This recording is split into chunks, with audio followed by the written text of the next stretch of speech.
हाय। आप सभी को संचंद्रा क्लासेस यूट्यूब चैनल पर आप सभी को स्वागत है। तो आइए आज हम लोग स्टार्ट करने वाले हैं प्राग ऐतिहासिक काल, जो इग्नू के BHIC भारतीय इतिहास के यूनिट दूसरा है, जो चैप्टर नंबर 1 के यूनिट दूसरा पढ़ेंगे। यूनिट 1 हम लोग समाप्त कर चुके हैं। आप अगर नहीं देखे हैं तो जाके वीडियो अवेलेबल है, वहाँ पे आप देख सकते हैं। तो आइए हम लोग आज इसको पढ़ने वाले हैं।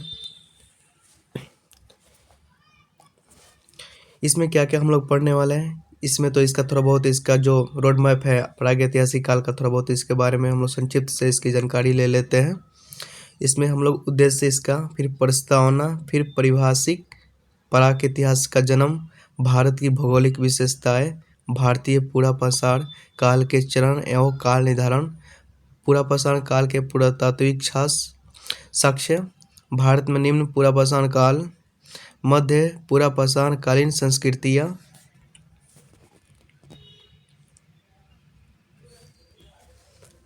उच्च पुरापाषाण कालीन संस्कृतियाँ, मध्य पाषाण कालीन संस्कृति, संडास, शब्दावली, बौद्ध प्रश्न के उत्तर और संदर्भ ग्रंथ। तो आइए शुरुआत करते हैं उद्देश्य से। इसका जो उद्देश्य है इस चैप्टर को पढ़ने का, इनमें क्या क्या इसका उद्देश्य हो सकता है। तो इस इकाई में आप निम्नलिखित विषयों के बारे में सीखेंगे। इस जो चैप्टर आप लोग पढ़ेंगे इसमें आपको क्या क्या सीखने को मिलेगा। तो पहला है भारत में प्राक इतिहास का जन्म, मतलब कि भारत में प्राक इतिहास का जन्म कैसे और कब और क्यों हुआ। दूसरा, पुरापाषाण और मध्यपाषाण कालीन संस्कृतियों को कैसे परिभाषित किया जाता है। जो पुरापाषाण और मध्यपाषाण कालीन की जो संस्कृति है, वहाँ का जो कल्चर है, उसको कैसे डिफिनेशन इसमें दर्शाया गया है। उपकरणों के वर्गीकरण और प्रौद्योगिकी के पुनः निर्माण हेतु उपलब्ध पुरातात्विक साक्ष्य। जो उपकरण उस समय के औजार थे, जो प्रौद्योगिकी थी, जो विज्ञान का विकास हुआ था, उसको पुनः निर्माण करने में आपका पुरातात्विक साक्ष्य कौन कौन से थे। फिर स्थल और उनकी स्थानीय क्षेत्रीय संरचना, जो इस काल में जो महत्वपूर्ण स्थल रहे हैं ताकि, और उस स्थल की क्या क्या विशेषता है, उस स्थल से क्या क्या पुरातात्विक साक्ष्य प्राप्त हुए हैं तथा उनकी संरचना को हम लोग देखेंगे। फिर इसमें प्रागैतिहासिक आदिमानव खानाबदोशों के अध्ययन के विभिन्न तरीके, और जैसे कि उस समय के मानव खानाबदोश थे, घुमक्कड़ जिंदगी जीते थे, और वो गैदरिंग और अपने खाद्य संग्राहक और वन उत्पादित फलों पे ही आधारित अपना जीवन निर्वाह करते थे। फिर ये लास्ट है भारतीय पुरापाषाण एवं मध्यपाषाण काल की प्रमुख विशेषताएं। जो पुरापाषाण काल में मानव किस तरह से अपनी जीवन निर्वाह करते थे तथा पुरापाषाण की क्या क्या विशेषता थी और मध्यपाषाण काल की क्या विशेषता थी। इन दोनों में अंतर से हम लोग की पता चलेगा कि इसमें क्या क्या, इसमें पुरापाषाण के समय से लेकर मध्यपाषाण के समय काल का अंदर क्या क्या बदलाव इसमें देखने को आपको मिलता है। तो चलिए शुरू करते हैं। प्रस्तावना। इसका प्रस्तावना क्या है। इस इकाई में हम मनुष्य के जैविक और सांस्कृतिक विकास के इतिहास के प्रारंभिक चरण के बारे में जानेंगे। जो मनुष्य के जैविक बायोलॉजिकल और कल्चर के विकास, कैसे कैसे मनुष्य अपनी जैविक बायोलॉजिकल, जैसे कि पहले अब मानव की जो मस्तिष्क था, विशेष मस्तिष्क जो सोचने और कल्पनाशील मानव कैसे बना, और उसकी कल्चर जो संस्कृति थी उस कैसे विकास हुई, इसका प्रारंभिक चरण में हम लोग जानेंगे। यह वही समय है जब वर्तमान मनुष्य के पैतृक कहे जाने वाले प्राणी अपने वानर समान संबंधियों से अलग होना शुरू हो गए थे। ये जो कालखंड है जब मनुष्य, जब वो पहले अपने वानर जैसे प्रजातियों से थे, फिर धीरे धीरे ह्यूमन सेपियंस के रूप में आए। यह 25 लाख वर्षों की यात्रा को दर्शाता है। मानव के जो वानर से मानव बनने में जो यह 25 लाख की वर्ष है, इसको दर्शाता है कि 25 लाख में मानव जानवर से कैसे एक विशिष्ट प्रजाति की ओर कैसे अग्रसित हुए। इसी क्रम में जैविक संरचना, जैसे कि 2 पैर पर चलने की एवं मस्तिष्क की वृद्धि जैसे पहलुओं में सुधार हुए। जैसे इसी कालक्रम में जैसे जैसे क्रमबद्ध समय काल चलता जा गया, ऐसे ही मानव की जो जैविक विकास थी, जो बॉडी की संरचना थी, वो 2 पैर पर सीधा चलने की उनके पास क्षमता अगर क्षमता मिल गई और उसके जो एक मस्तिष्क था, जो समृद्ध मस्तिष्क और एक कल्पना करने वाला मस्तिष्क, और अपने समस्याओं को समाधान करने के लिए उसके पास एक समृद्ध मस्तिष्क का विकास हुआ। सांस्कृतिक जीवन में पत्थर एवं लकड़ी जैसे प्राकृतिक पदार्थों से उपकरणों को जीवनोपयोगी निर्माण एक महत्वपूर्ण कारक था। उनके जो कल्चर जीवन थे, कल्चर लाइफ में, रोजमर्रा की लाइफ में पत्थर, उस समय के पत्थर से अपने औजार तथा लकड़ी से अपने औजारों के प्रयोग से अपने समस्याओं के समाधान तथा अपनी मूलभूत जरूरतें उनको पूरा करते थे। तो कैसे इनकी जीवन निर्वाह में ये पत्थर एवं लकड़ी कैसे इनके महत्वपूर्ण योगदान दिया है, इसके बारे में हम लोग पढ़ेंगे। इस इकाई में हम पूरा पाषाण और मध्य पाषाण संस्कृतियों, उपकरणों के वर्गीकरण तथा तकनीकी पहलुओं के पुनर्निर्माण हेतु उपलब्ध पुरातात्विक साक्ष्यों, इन संस्कृतियों के विभिन्न स्थलों, उनकी क्षेत्रीय परिस्थिति एवं मुख्य विशेषता का अध्ययन करेंगे। आप सभी को बता दें कि जब पहला आरंभिक मानव था, वो पहले जंगलों, पहाड़ों, दुर्गम क्षेत्रों में अपना निवास करता था। वो नदी के किनारे पे ही निवास करता था कि नदी से उन लोगों को प्यास, भूख और भी जरूरतें पूरा हो सके। वो प्रारंभिक मानव उनकी जो प्रारंभिक मानव थे वो घुमक्कर वाली ज़िंदगी जीते थे। कभी यहाँ शिकार करके यहाँ पर रुक गए, फिर वहाँ रुक गए। वो गुफाएं में अपना निवास करते थे। गुफाओं में इसलिए निवास करते ताकि जो हिंसक जानवर थे उनसे रक्षा कर सके, तथा जो जलवायु थी उस समय हिमयुग का कालखंड था, पूरा भारतीय उपमहाद्वीप में हिमयुग था। तो ठंड से बचने के लिए वो गुफाओं में रहना पड़ता था उनको। तो इसी को हम लोग शुरुआत से देखेंगे कि मानव कैसे कैसे अपनी घुमक्कर जिंदगी से अस्थायी जीवन की ओर बढ़ता गया। इसी के बारे में हम लोग आज पढ़ेंगे। इसके पढ़े पुरातत्व की वह शाखा जो मानव इतिहास के प्रारंभिक चरण के अध्ययन से संबंधित है, प्राक इतिहास प्री हिस्ट्री कहलाती है। दूसरे शब्दों में प्राक इतिहास लेखन प्रणालियों के आविष्कार से पहले के मानव समाजों की उत्पत्ति वृद्धि से संबंधित है। ये कोई इतना इंपॉर्टेंट नहीं है, इसको जल्दी जल्दी पढ़ के हम लोग आगे बढ़ते हैं। इसके बाद आदि इतिहास आता है, जो प्राक इतिहास एवं इतिहास के बीच का संक्रमण काल है। आदि इतिहास का समय समान युग से पूर्व तीसरी और दूसरी शताब्दी तथा पहली शताब्दी की शुरुआत अंधकाल माना गया है। यह अनेक प्रारंभिक नवपाषाण ताम्र युगीन समुदायों के विकास को दर्शाता है, जिसकी विशेषता व्यवस्थित ग्राम जीवन, मवेशी और भेड़ बकरी जैसे जानवरों का पालन, गेहूं, जौ, चावल और बाजरा जैसी फसलों की खेती के साथ साथ विभिन्न कलाओं एवं शिल्पों का उद्भव है। सिंधु घाटी में इस चरण के दौरान शहरी योजना और कांस्य तकनीक के आधार पर एक नगरीय सभ्यता का विकास हुआ। कृषि जीवन से पहले शिकार और संग्रहण की सहायता से जीवन यापन एवं लंबी अवधि है। यह प्राक के इतिहास का विषय वस्तु है। इतना पढ़ के निष्कर्ष यही निकलता है कि जो मानव थे वो घुमक्कर जिंदगी से धीरे धीरे वो कृषि, पहले पशुपालन स्टार्ट किया, फिर जानवरों को पालने पोसने लगे, फिर उन्होंने कृषि स्टार्ट की। फिर जब ये प्राक इतिहास हो तब इसमें से एक नगरीय सभ्यता का उद्भव हुआ, जिसे सिंधु सभ्यता के नाम से जानते हैं। इसको हम लोग विस्तृत तरीका से आगे हम लोग पढ़ने वाले हैं। तो आगे हम लोग चलते हैं। मानव अतीत या इतिहास तीन प्रमुख कालों में विभाजित है, जिसका नाम है, जो मानव का इतिहास है, मानव का अतीत या इतिहास को तीन प्रमुख कालों में विभाजित है, जिनके नाम है। मानव का अतीत का जो हम लोग तीन कालखंडों में बांटते हैं सुविधा अनुसार अपने पढ़ने के दृष्टि से। तो पहला जो है, इसको छोटा कर लेते हैं, पहला जो युग है उसको हम लोग पाषाण युग के नाम से जानते हैं। फिर दूसरा कांस्य युग और तीसरा लौह युग। ये जो बंटवारा हुआ है तीनों कालखंड, ये जो उस समय के औजार तथा उस समय के जो उपकरण थे उसके आधार पर ये तीनों कालखंड को बांटा गया है। यह केवल तकनीकी क्रम नहीं है। इनका अर्थ केवल यह नहीं है कि पाषाण युग में पत्थरों, कांस्य युग में कांस्य एवं लौह युग में लोहे के उपकरण एवं औजारों का निर्माण किया था। इन युगों का महत्व तकनीकी विकास से कहीं अधिक है। ये आवश्यकता आधारित अर्थव्यवस्था या भोजन प्राप्त करने के तरीके एवं सामाजिक संगठन के विभिन्न स्वरूप जैसे निर्बल, बीमार एवं वृद्धों की देखभाल एवं मृतकों के निपटान की विधि, कला एवं जीवन के अन्य पहलुओं इत्यादि को भी दर्शाते हैं।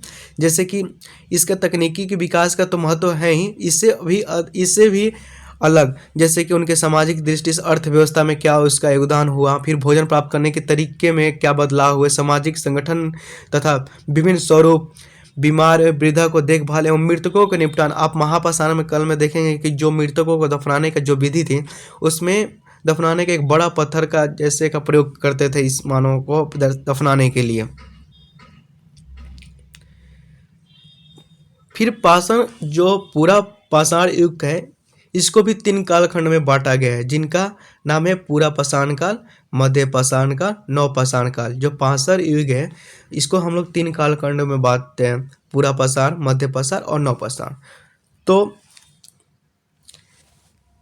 ये देखिए इसमें कुछ शब्द को परिभाषित किया गया है। लिथिक शब्द ग्रीक के लिथोस शब्द से लिया गया है। जो लिथिक शब्द है यह ग्रीक के लिथोस शब्द से बना है, जिसका अर्थ होता है पत्थर। पेलाओथिक का अर्थ है पूरा पाषाण, मेसोलिथ का अर्थ है मध्य पाषाण तथा न्यूलिथिक का अर्थ है नवपाषाण होता है। अब इसमें प्राक इतिहास का जन्म, विकास के बारे में, उत्पत्ति के बारे में इसमें यहाँ पर बताया गया है। तो आइए इसको देखते हैं।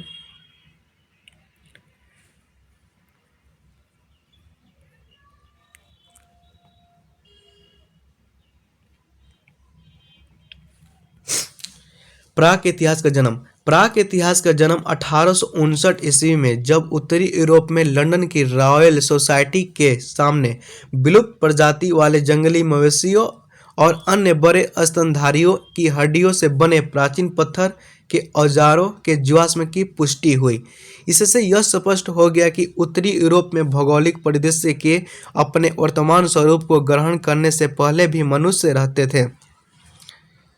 जब लंदन में कुछ प्रजातियों के मवेशियों से जो उनके हड्डी थे उनसे बने औजारों को जब उसको अध्ययन किया गया, तो मालूम चला कि जो वर्तमान मानव का स्वरूप है यह इससे पहले भी मानव अपनी जरूरतों को पूरा करने के लिए तथा अपनी एक लंबी कार्यकाल में ऐसे अपने मानव काल को विकास किया है। यह लंबे मानव इतिहास की शेष व्यवस्था का काल था। सर जॉन लुबॉक ने अपनी पुस्तक प्री हिस्टोरिक टाइम 1865 में जो प्रकाशित हुआ था, प्री हिस्ट्री प्राक इतिहास नामक एक नए विज्ञान के जन्म की बात कही। जो सर जॉन लुबॉक ने अपनी पुस्तक जो उनकी थी प्री हिस्टोरिक टाइम्स में इस कालखंड का उसमें उल्लेखित किया है, उन्होंने पाषाण युग को पुनः पाषाण युग और नवपाषाण युग में विभाजित किया। उन्हें पाषाण युग को 2 भागों में विभाजित किया था, पूरा पाषाण और नवपाषाण। और 19वीं शताब्दी के अंत तक न केवल एक मध्यवर्ती चरण जिसे मध्य पाषाण काल कहा जाता है को पूरा पाषाण और नवपाषाण युग के बीच प्रस्तावित किया गया, बल्कि कांस्य और लौह युगों के भीतर भी कई चरणों को चिन्हित किया गया।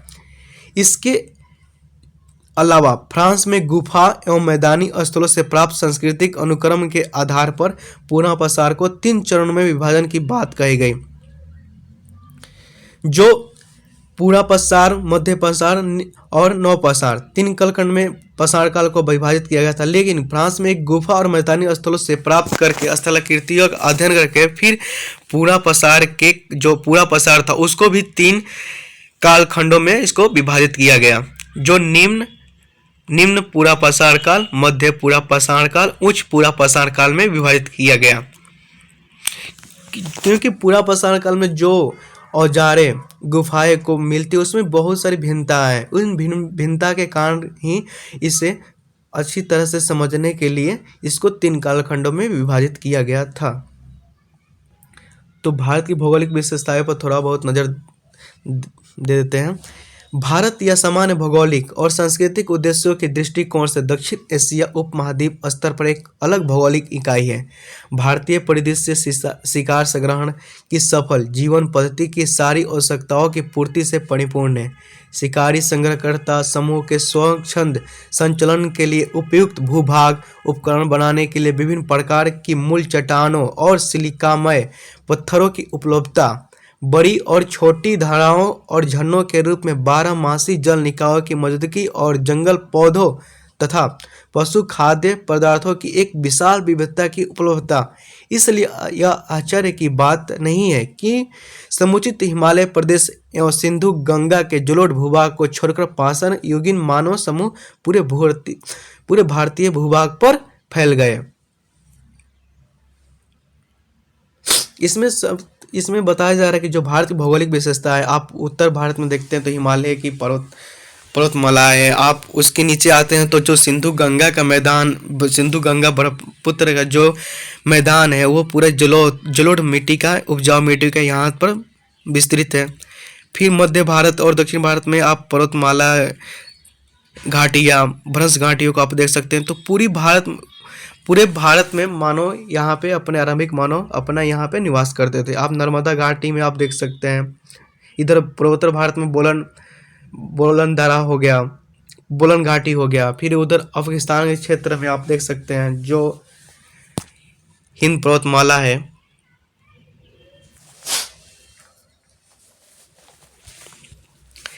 अब भारतीय पूरा पसार काल के चरण एवं काल निर्धारण। जो पूरा पसार काल को हम लोग शुरुआती तौर पे पढ़ने वाले हैं, इसके बाद हम लोग मध्य पसार काल पढ़ेंगे, फिर नव पसार काल। तो पूरा पसार काल के बारे में हम लोग पढ़ते हैं। भारतीय पूरा पसार विकास 3 चरणों में विभाजित है। आप ऊपर भी देख सकते हैं कि जो इसको 3 भागों में विभाजित किया गया था, निम्न पूरा पसार काल, मध्य पूरा पसार काल और उच्च पूरा पसार काल। निम्न जो पूरा पसार काल युग की 2 सांस्कृतिक परंपरा है। जो निम्न पूरा पसार युग है, इसको 2 विशेषता है। एक सोहनियन जो कंकर की उपकरण परंपरा और भारतीय परिद्वीपीय कुल्हाड़ी विदारक परंपरा जो हैंडेक्स थे। ये जो 2 भारतीय महाद्वीप में हैंडेक्स की जो उसके उपयोग होता था तथा सोहनियन घाटी के कंकर के उपकरण परंपरा और का विकास होता था, इसमें यूज करने का उसमें बात कही गई।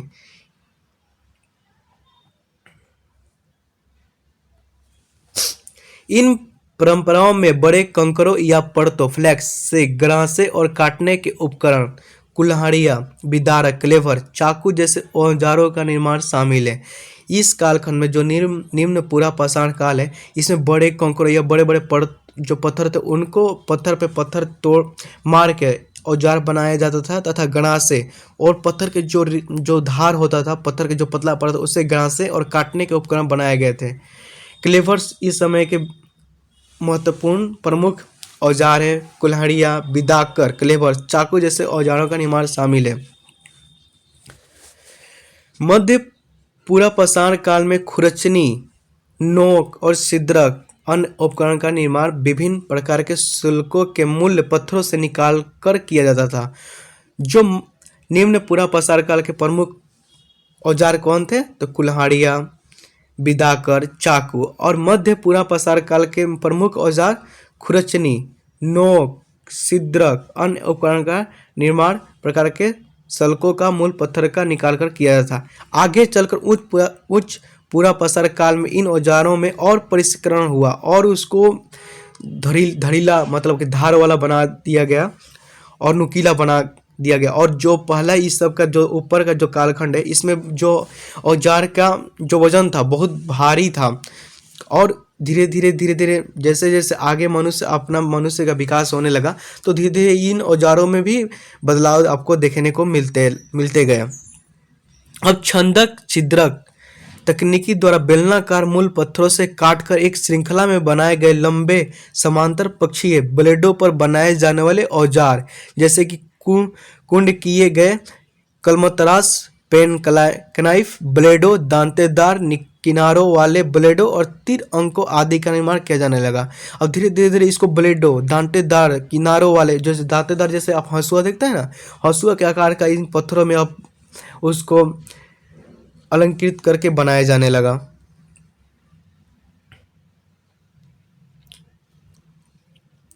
सापेक्ष काल निर्धारण के अलावा हाल के वर्षों में कुछ स्थलों का रेडियो कार्बन पूरा चुंबकत्व ताप संदीप्त प्रणाली, potassium argon, argon uranium thorium जैसे वैज्ञानिक पद्धतियों के माध्यम से सटीक और असंदिग्ध दिनांकन का कर पाना पूर्णतः संभव हो गया। इन जो औजारों का कालखंड के निर्धारण करने के लिए हमने बहुत सारी विधि, जैसे कि ताप संदीप्त विधि से हम लोग पोटेशियम आर्गन और यूरेनियम थोरियम जैसी विधि से हम इनके औजारों के कालखंड के बारे में जानकारी मिली कि ये जो औजार है इस कालखंड में इसका प्रयोग किया जाता था। इसका कालखंड का निर्धारण भी हो गया। तो कौन कौन इसकी विधि का है जो आप लिख सकते हैं कि इन औजारों के काल निर्धारण करने वाले विधि जो है रेडियो कार्बन, पूरा चुंबकत्व तथा ताप संदीप्त प्रणाली, पोटेशियम आर्गन और आर्गन यूरेनियम थोरियम जैसे विधियों के द्वारा। अब पूरा पसार काल के पुरातात्विक साक्ष्य के बारे में हम लोग जानकारी कर लेते हैं कि इस कालखंड में कौन कौन से हमको इतिहासकारों को साक्ष्य प्राप्त हुआ है।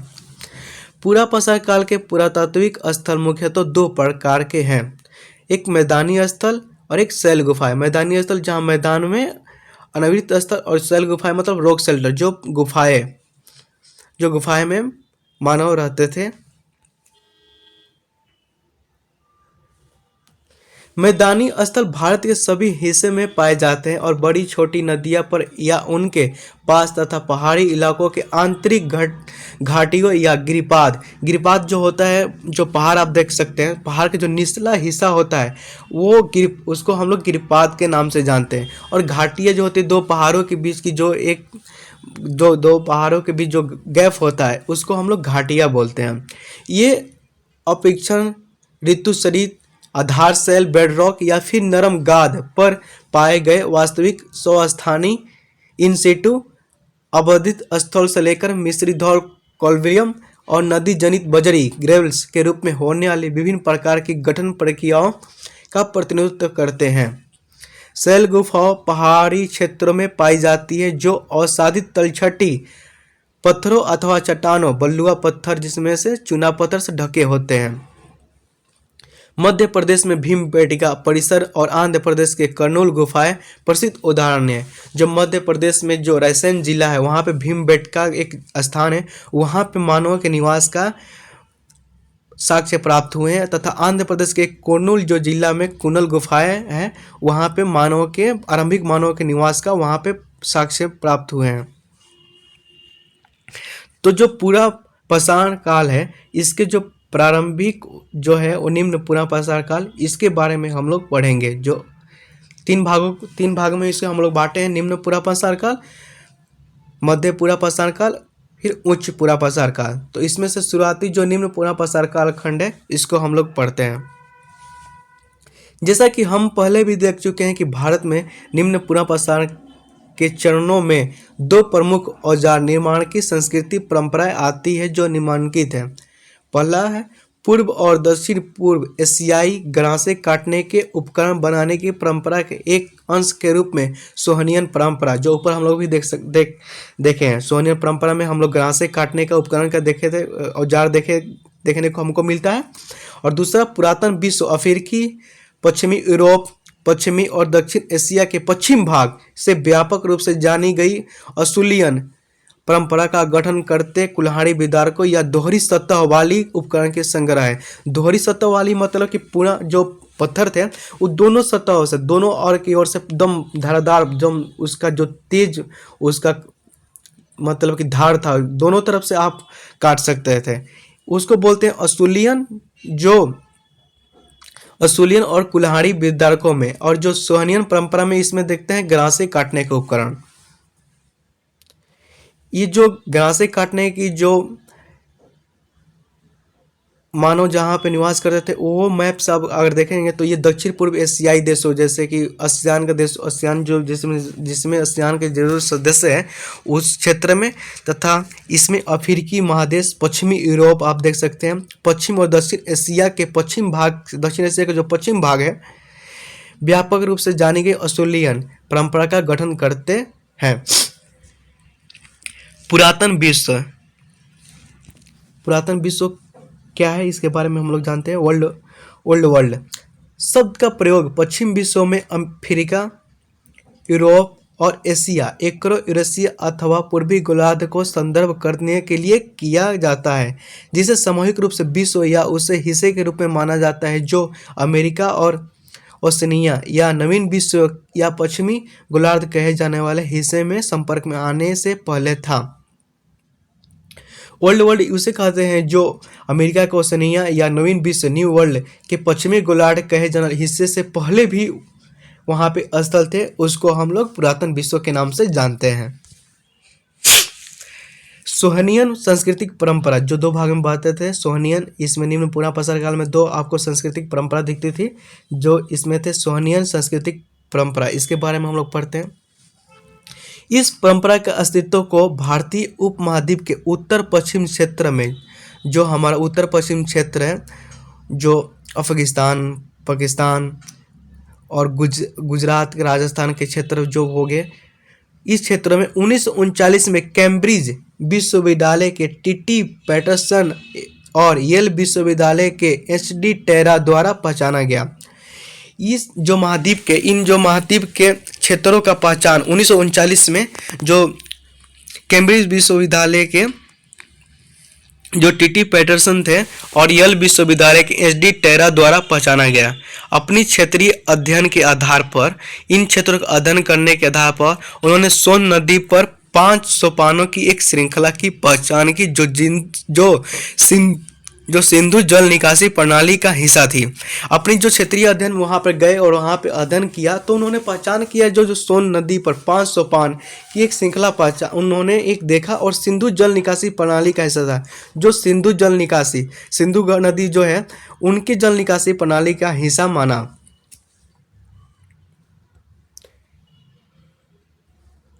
सोपान कश्मीर घाटी की हिमनदियों एवं अंतर हिमनदियों से मिलते जुलते हैं। यह जो सोपान है कश्मीर घाटी के हिमनद जो है, वहाँ पे हिमनदी जो हिमनद से निकलने वाली नदियाँ तथा अंतर हिमनदी है जो हिमनदियों के अंतर में ही एक दूसरे से अपहरण के काम करती है, उनसे मिलते जुलते थे। और स्तर विन्यास एवं वर्गीकरण के आधार पर इन्हें सोन संस्कृति अनुक्रम का नाम दिया गया। और इन्हीं स्तर से मिलते जुलते स्तर से वर्गीकरण के आधार पर इन्हें जो सोन नदी के जो नदी के आसपास के क्षेत्र में इनको जो सोपान पाया गया, इन्हीं के आधार पर इनका नाम रख दिया गया सोन संस्कृति अनुक्रम, कल्चर सीक्वेंस के नाम दिया गया। उपकरणों के अधिकांश एक या दोनों सतह बाह्य परतों के संलग्न फैल्किंग द्वारा प्राप्त कंकरों के औजार हैं जिनके दोनों छोरों किनारों पर धार होती है। यह मुख्यतः गणासों और काटने के औजारों के रूप में प्रयुक्त होते हैं। यहाँ से जो उनके औजार मिले उन औजारों से के दोनों छोरों पे किनारों पे धार होती थी। इन धार का अगर आप पूछते हैं कि इन पत्थरों में धार कहाँ से आती है, तो आप इन्होंने जहाँ से जब नदी जो पहाड़ों पर्वतों से नीचे की ओर जब नदी गिरती है, प्रवाहित होती है, तो उसमें जो नदी का जो धार है तीव्र होता है। इन धारों में जहाँ जो इस धारों पे जो पत्थर होते थे, उन पत्थरों में धीरे धीरे रगड़ से उनका जो धार नुकीला होता जाता था। तो उन्हीं जगहों से ये मानव जो अपने औजारों को प्राप्ति करते थे तथा अपने ज़रूरतों में उनका योगदान लेते थे। आप देख सकते हैं कि ये जो क्षेत्र है पाकिस्तान उत्तर पश्चिम भारत का जो क्षेत्र है, या आप इसमें ऐसे देख सकते हैं, ये उत्तर पश्चिम भारत का क्षेत्र है। ये चंबल वाला रीजन है, ये नेपाल आपका हो गया। ये जो बेलन है ये ब्रह्मपुत्र के जो है ये क्षेत्र, ये गोदावरी, कृष्णा, कावेरी, ये सारी नदियाँ प्रवाहित होती हैं। यहाँ पे लूनी है। तो और देख सकते हैं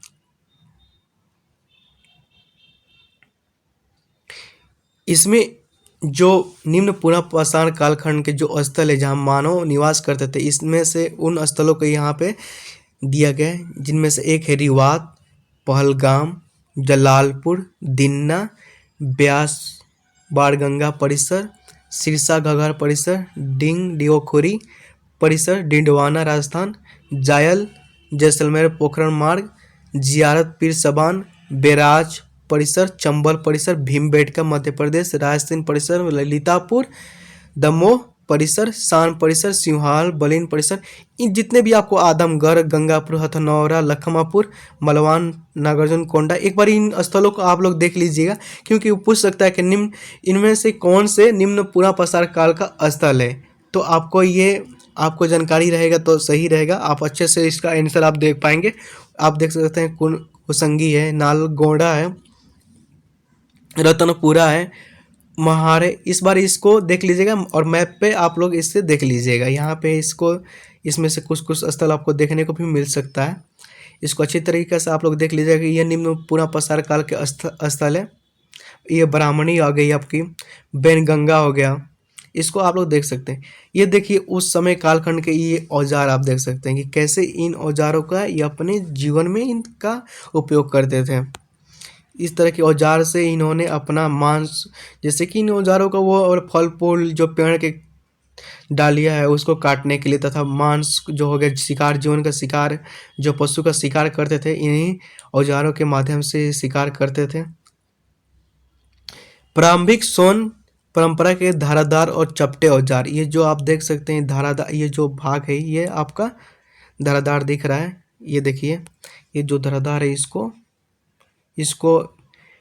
मानव थे ये जानवरों के शिकार करने के लिए इसका प्रयोग करते थे, चलाकर मारने के लिए, ताकि वहाँ के जो पशु है उसके जाके किसी उसके शरीर में ये लग जाए और वो उसका शिकार कर पाए। आप इसका भी देख सकते हैं, इसका धारदार हो गया, किला है।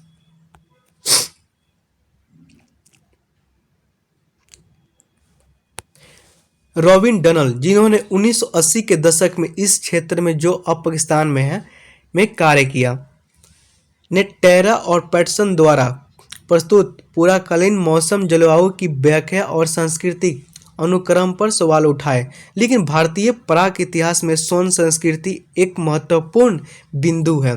जो सोन संस्कृति अभी वर्तमान में अब पाकिस्तान के क्षेत्र में है, वो सीमा के भारतीय भाग से कंकर के बने उपकरण और जमावरे हथियार में सिरसा और घग्घर की घाटियों में, हिमाचल प्रदेश की ब्यास और बाण गंगा घाटियों में और शिवालिक पर्वत की अग्र श्रृंखला में बसे होशियारपुर चंडीगढ़ वृत्तखंड में पाए गए। इन जो औजार जो मिले हैं ये भारतीय भूभाग के कंकर के बने जो थे, ये हरियाणा में सिरसा में भी देखने को मिलता है, घग्घर की घाटियों में आपको भी मिलता है, हिमाचल प्रदेश की जो ब्यास नदी अपनी अपवहन प्रवाह होती है उन क्षेत्रों के आसपास में इन औजारों का प्रयोग में लाया जाता था। आप देख सकते हैं कि इन औजारों की संरचना को आप देख सकते हैं कि आप समय कालखंड के अनुसार इसमें कैसे कैसे इसमें परिवर्तन आते गए।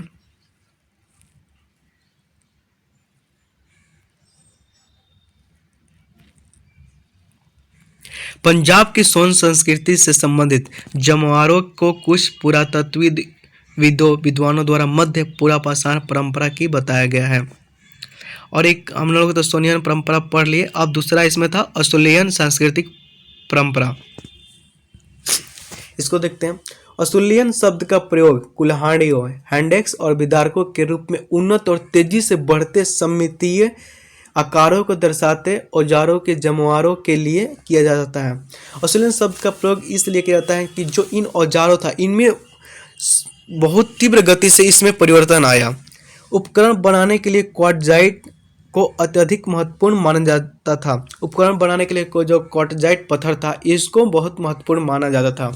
जो क्वार्टजाइट पत्थर था ये ऐसा हो सकता है कि इसको औजार बनाते समय इसमें टूटने की परंपरा बहुत कम होती हो, तथा उन्हीं के अनुसार ऐसे औजार बन जाता था क्वार्टजाइट पत्थर से। प्राकृतिक रूप से जहाँ इसकी उपलब्धता नहीं थी, जहाँ क्वार्टजाइट पत्थर उपलब्ध नहीं थे, असुलियन मानव समूह अन्य उपलब्ध पत्थरों का प्रयोग करते थे। जहाँ पे इस तरह के क्वार्टजाइट पत्थर नहीं थे वहाँ पे अन्य पत्थरों का भी प्रयोग करते थे। जैसे भीमा घाटी में चूना पत्थर, जैसे भीमा घाटी में मानो वहाँ के चूना पत्थर से औजार का बनाकर वहाँ पे प्रयोग करते थे। जैसे महाराष्ट्र में डोलराइट, डोलराइट पत्थर का ही है विशेष रूप है। अस्थिमा बेसाल्ट पत्थर है। बिहार एवं बंगाल में सिलीभूत लकड़ी, मतलब यहाँ से देखिए लकड़ी का भी इन लोगों को प्रयोग करना स्टार्ट कर दिया था बिहार एवं बंगाल में। जहाँ बिहार एवं बंगाल में पत्थर नहीं थे वहाँ पे लकड़ियों के माध्यम से अपनी औजारों का बनाए गए थे। पत्थर के हथौड़े, नरम हथौड़े, उद्यंत आंतरक, प्रीप्रेडकोर तकनीकी के माध्यम से परतों टुकड़ों को अलग करके उन्हें औजारों को रूप दिया जाता था। पत्थर के उपकरण प्रमुख साक्ष्य हैं। पत्थर के जो उपकरण हैं इसका प्रमुख साक्ष्य हैं जिनके माध्यम से प्रागैतिहासिक लोगों के रहन सहन को समझा जा सकता है। जो प्रागैतिहासिक काल के लोगों का जो रहन सहन था, जो कल्चर था, इन पत्थरों के आप अध्ययन करके इनके बारे में बहुत सारी जानकारियाँ आप लोग प्राप्त कर सकते हैं। पुरातत्वविद जो आर्कियोलॉजिकल थे, इन पत्थरों के उपकरणों को परिभाषित करने के लिए निश्चित शब्दावली को प्रयोग करते हैं। यदि किसी बड़े पत्थर को जानबूझकर एक या अधिक भागों में तोड़ा जाता था, सबसे बड़े हिस्से को मूल पत्थर और इनमें बने उपकरणों को मूल पाषाण उपकरण कहा जाता था। जैसे कि इसमें कहा जा रहा है कि जो बड़ा पत्थर था वो उसको मूल पत्थर मानते थे और जो उस पत्थर को तोड़कर जो छोटे छोटे भागों में उसके औजार बनते थे उसको मूल पसार उपकरण कहा जाता था। कोर टूल मूल चट्टान से तोड़कर अलग किए गए छोटे टुकड़ों को परत और इससे बने उपकरणों को परत उपकरण कहा जाते थे। जब मूल चट्टान से तोड़कर उसको अलग किया जाता था उसको छोटे टुकड़ों को परत कहते थे तथा उससे जो औजार बनते थे उसे परत उपकरण फ्लैग टूल्स कहते थे। समय के विभिन्न चरण जो भारत में निम्न पूरा पसार कालखंड है वो है 6 लाख वर्ष बीपी बिफोर प्रेजेंट से 1.5 लाख वर्ष बीपी तक। और भारत में मतलब पूरा पसार कालखंड का जो समय है 1,65,000 वर्ष बीपी से 31,000 वर्ष बीपी। भारत में उच्च पूरा पसार कालखंड का जो 40,000 से लेके 12,000 वर्ष बीपी से माना जाता है। फिर 12,000 वर्ष से मध्य पसार काल आपका स्टार्ट हो जाता है।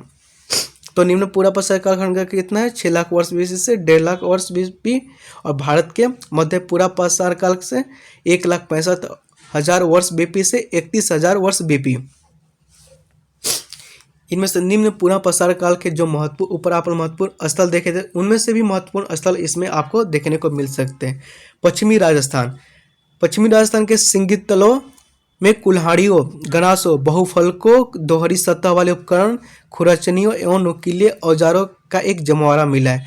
जो पश्चिमी राजस्थान का एक स्थल है सिंगी तालाब है वहाँ से कुल्हाड़ी प्राप्त हुआ है, गणासों मिला है, बहुफलकों मिला है, दोहरी सतह वाले उपकरण जो दोहरी दोनों तरफ के धार थे वैसा उपकरण मिला है, खुरचनियाँ भी मिली है, नुकीले औजार पॉइंट्स का एक वहाँ पे जमवाड़ा मिला है। मतलब इन सारे औजारों का संग्रह वहाँ पे मिला हुआ है।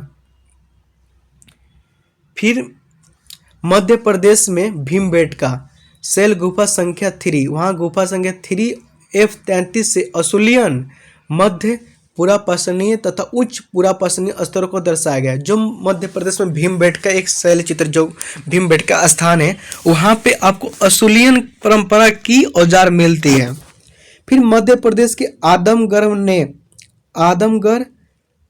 ने मध्य पुरापाषाणीय भंडार के नीचे एक असुलियन स्तर का खुलासा किया है।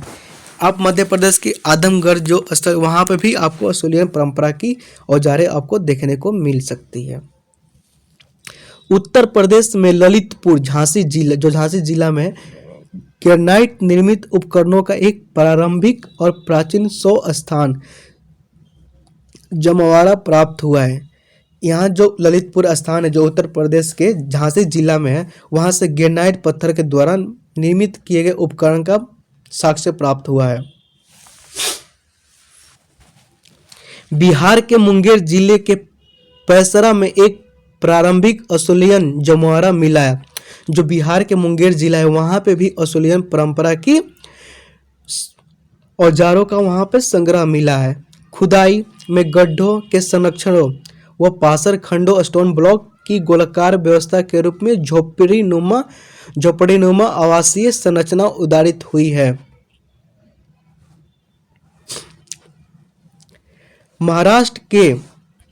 महाराष्ट्र के चिरकी नेवासा में महाराष्ट्र का जो चिरकी नेवासा एक स्थल है वहाँ से डोलाराइट पुरावशेषों और साथ साथ जंगली मवेशियों एवं अन्य पशुओं की हड्डियों के ज्वास में मिले हैं। वह स्थल मौसम के अनुसार बना हुआ एक शिविर था जिसका इस्तेमाल विभिन्न उद्देश्यों के लिए होता था। इन पुरावशेषों में कुल्हाड़ियों, खुरचनियों और चाकुओं के साथ साथ बिल्लौर और सिख स्फटिक से बने छोटे छोटे परतदार उपकरण का भंडार भी शामिल है। इनमें से यहाँ पे छोटे छोटे परतदार उपकरण भी प्राप्त हुए हैं महाराष्ट्र के चिरकी और नेवासा से। भीमा जल प्रवाह घाटी में, जो भीमा नदी थी जल प्रवाह घाटी में डेक्कन बेसाल्ट लैंडस्केप के एक स्थल मोरगांव से बिदारको और कुल्हाड़िया समेत 162 नमूने मिले। जो भीमा जल प्रवाह घाटी में एक स्थल है वहाँ पे मोरगांव, वहाँ से बेसाल्ट से निर्मित के औजार बिदारको में उसमें क्लेवर्स मिले हैं और कुल्हाड़िया हैंडेक्स आपको वहाँ से 162 यहाँ से ऐसे ऐसे औजार प्राप्त हुए हैं। उत्तरी कर्नाटक में ऐसे भी आप लोग सवाल आ सकता है कि होसंगी कौन सा राज्य में है, मोरगांव कौन सा राज्य में है, चिरकी नेवासा कौन सा राज्य में है।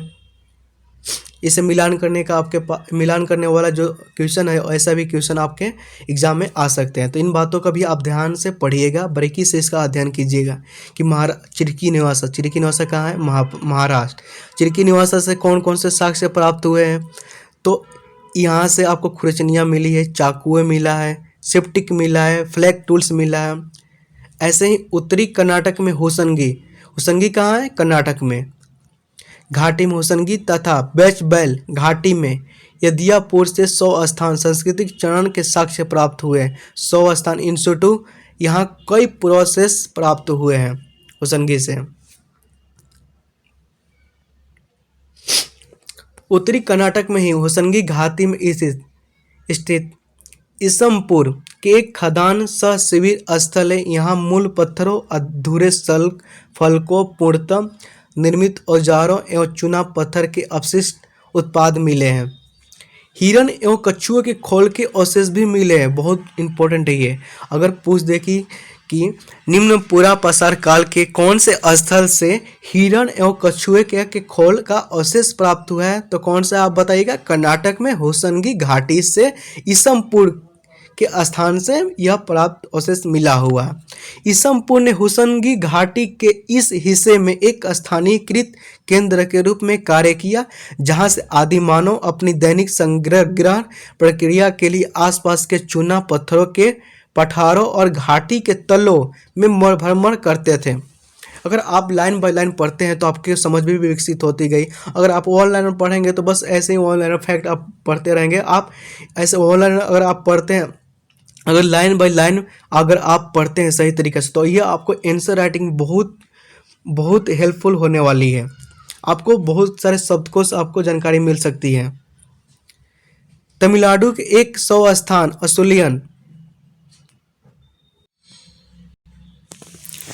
तमिलनाडु के एक 100 स्थान इंसिटू असुलियन स्थल अति रंपकम से अब्रक और जंगली मवेशियों एवं अन्य प्रजातियों की हड्डियां के जीवाश्म असुलियन जमवारे मिले हैं।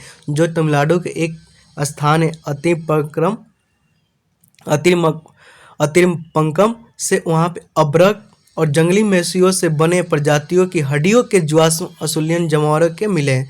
जो जंगल में जो पशु थे उनके हड्डियों से बने औजार आपको वहाँ से मिले हुए हैं। एक विकसित वैज्ञानिक तकनीकी के माध्यम से हाल ही में इस स्थल का काल 15 लाख वर्ष बीपी निर्धारित किया गया।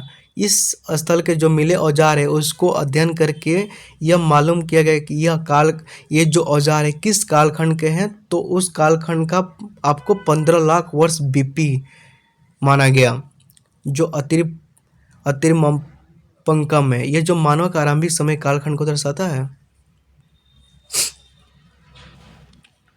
11वां स्थल 10 स्थल को हम देख सकते हैं। ये देख लीजिए आप औजार इसके बारे में।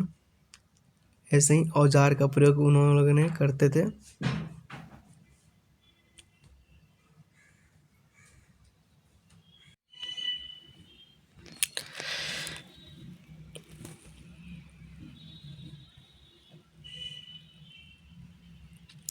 भीमबेटका के मध्य प्रदेश के शैलेश्वर हो गया। यह प्राप्त विकसित असुलियन पुरावेश कुल्हाड़िया, विदारक, उत्तलनुमा, खुरचनी, ताकदार उपकरण, दांतेदार औजार। इसमें से दांतेदार देखिए ये औजार को बोलते हैं। ये जो आप औजार देख रहे हैं ना, इसके ऐसे ऐसे जैसा हंसुआ देखते हैं ना, ऐसे ही आकार का यहाँ पे औजार को देखने को मिलता है। भीमबेटका मध्य प्रदेश से। ये था आपका निम्न पूरा प्रसार कालखंड। तो ये वीडियो लंबा हो जाएगा, इसलिए इसको इतना ही तक इसको रहने देते हैं। तो आज की वीडियो में बस इतना ही। अगर आप इस वीडियो को